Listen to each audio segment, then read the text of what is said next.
울산 지역 가계대출 증가세는 점차 둔화되고 있지만 대출을 이용하는 저소득 취약계층, 특히 청년층의 잠재 위험이 갈수록 커지는 것으로 조사됐습니다.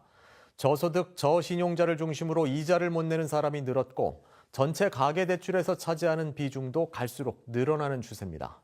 이상욱 기자입니다. 지난해 9월 말 현재 울산 지역 가계대출 총액은 38조 4천억 원. 1인당 평균 가계부채는 9,500만 원으로 2022년 2분기 이후 감소 추세를 보이고 있습니다. 1년 전에 비해 3.5% 줄어 수도권의 마이너스 1.5%, 5대 광역시 평균인 마이너스 0.7%를 밑돌았습니다. 최근 5년 평균 가계대출 증가율도 마이너스 0.4%로 전국 17개 시도 가운데 가장 낮았습니다. 고금리 장기화에 따른 대출 수요 위축, 정부의 DSR 규제 확대, 금융기관들의 여신 심사 기준 강화에 따른 대출 공급 축소에 주로 영향받으며 감소했습니다. 문제는 저소득, 저신용 취약 차주들의 대출 건전성이 갈수록 나빠지고 있다는 것입니다.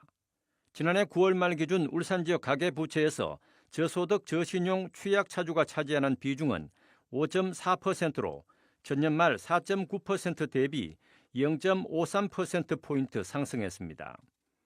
전체 가계대출 차주 40만 6천 명 가운데 2만 8천 명이 취약 차주로 그 비중이 6.9%로 급증하는 추세입니다.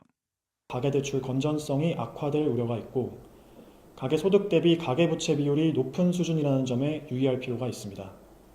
울산의 20, 30대 청년층의 소득 대비 가계부채 비율도 점차 높아지고 있습니다.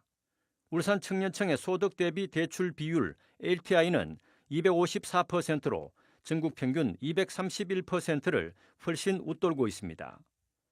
특히 울산 지역 취약 차주의 절반 이상을 차지하는 개인 사업자의 대출 연체율은 2022년 말 0.44%에서 지난해 9월 위험 수위인 1.10%까지 올라갔습니다. 부동산 PF 부실에 따른 건설업계 파산뿐 아니라 저소득 취약계층의 가계에도 비상등이 켜짐에 따라 선별적인 정책금융 지원 체계가 절실한 시점입니다. MBC 뉴스 이상욱입니다.